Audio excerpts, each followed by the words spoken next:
पता है कभी कभी लाइफ में प्रॉब्लम ये नहीं होती कि चीज़ें हमारे हिसाब से नहीं होती, बल्कि प्रॉब्लम ये होती है कि हम हर चीज़ को अपने हिसाब से करना चाहते हैं। Hello my divine souls, welcome to self awaken with Neha. तो पता है यहाँ पर श्री कृष्ण की एक बहुत अच्छी बात याद आती है। वो कहते हैं कि तू करता वही जो तू चाहता है, तू कर वही जो मैं चाहता हूँ, फिर होगा वही जो तू चाहता है। तो यहाँ पर आप क्या समझे कि श्री कृष्ण कह रहे हैं कि तू सिर्फ करता जा, जो जो कर्म मैं तुझसे करवा रहा हूँ तू करता जा, और फिर वही होगा जो तू चाह रहा है, तुझे वैसा ही फल मिलेगा जैसा तू चाहता है। तो यार मैं सिर्फ आपको आज यही बताने आई हूँ ना कि आप किसी भी चीज़ को चेस मत करिए। मतलब आप किसी भी चीज़ के पीछे इतना पागल मत हो जाइए, इतना मत भागिए कि आप अपना सर्वस्व उस पर निछावर कर दो। आप ये मान लो कि अगर ये चीज़ मुझे मेरी लाइफ में नहीं मिली तो मेरी लाइफ बेकार है, मेरी लाइफ का कोई अस्तित्व ही नहीं है, और मैं मेरी लाइफ में खुश ही नहीं रह सकता या रह सकती अगर ये चीज़ मुझे नहीं मिली।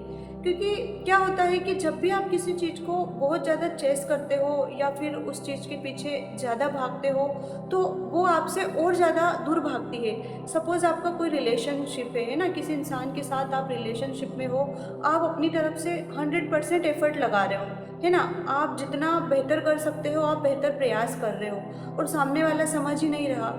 कोई आप जॉब हासिल करना चाह रहे हो, आप उसमें अपना 100% दे रहे हो, वो जॉब आपको मिल ही नहीं रही, तो आप ये मत सोचिए कि वो आपकी किस्मत में ही नहीं है, और या आप बुरे हो, आप इंसान के लिए इतना कर रहे हो, उसके लिए इतना एफर्ट लगा रहे हो, लेकिन सामने वाला समझ ही नहीं रहा, तो आप उसे इतना चेस मत करिए। अगर वो आपके लिए अच्छा होगा और वो आपके लिए बेस्ट होगा तो ऑटोमेटिक परमात्मा आपको दे देंगे, क्योंकि आप सिर्फ अभी का देख रहे हो, आप नेक्स्ट कदम आपका क्या होने वाला है वो आपको दिख रहा है, लेकिन उसके बिहाइंड आपका क्या कदम होगा वो आपको नहीं दिख रहा, वो उसको दिख रहा है। तो अगर लाइफ में कोई चीज़ ना भी मिले ना तो इतना परेशान मत होना, क्योंकि आपके लिए क्या सही है और आप किस चीज़ को पाकर अपनी लाइफ में आगे बेस्ट कर पाओगे ये आप नहीं जानते हो, ये वो जो परमात्मा है ना ये वो जानता है।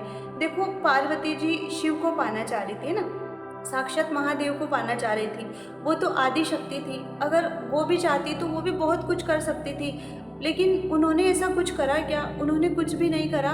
वो एक जगह शांत जगह बैठ गई, उन्होंने मेडिटेशन किया, बेलपत्र खाए, पानी भी उन्होंने शायद त्याग दिया था, जहाँ तक मुझे याद है उन्होंने जल का ग्रहण भी नहीं किया था। तो उन्होंने मतलब इतना चेस नहीं किया कि नहीं भगवान शिव नहीं मिले तो ये हो जाएगा वो हो जाएगा। वो चुपचाप मेडिटेशन में बैठ गई, उनका ध्यान किया, उनको याद किया, उनका नाम लिया, और क्या हुआ, भगवान शिव उन्हें मिल गए। तो जो आपके लिए लिखा होता है ना, जो आपको मिलना होता है वो कहीं ना कहीं से आपको मिल ही जाता है। आप इतना चेज मत करिए, आप ऑटोमेटिक सरेंडर कर दीजिए, मतलब भगवान के सामने पूरा सरेंडर कर दीजिए। और सरेंडर करने का ये मतलब नहीं है कि आप कर्म करना ही छोड़ दो, है ना। बहुत सारे लोग क्या सोचते हैं कि दिन भर सो रहे हैं, कुछ भी काम नहीं कर रहे हैं, और बोलते हैं कि मैं तो भगवान के भरोसे छोड़ दिया, भगवान जो करेंगे कर देंगे। अरे भाई, आपके सामने खाने की प्लेट रखी है, आप उसे उठाकर मुंह में नहीं खाओगे तो आपका पेट कैसे भरेगा? आपको खाना तो खाना पड़ेगा ना।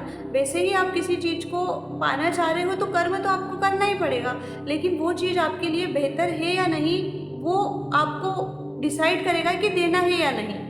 तो वो अगर आपके लिए अच्छी होगी तो वो आपको दे देंगे। तो आपको सिर्फ अपने कर्मों पर फोकस करना है, आप क्या बेहतर प्रयास कर सकते हो, आप जहाँ भी हो, जिस भी कंडीशन में हो, कुछ मत करो, सिर्फ सरेंडर कर दो और अपना बेस्ट प्रयास करते रहो। जो आपका है ना वो एक दिन आप तक ज़रूर आएगा।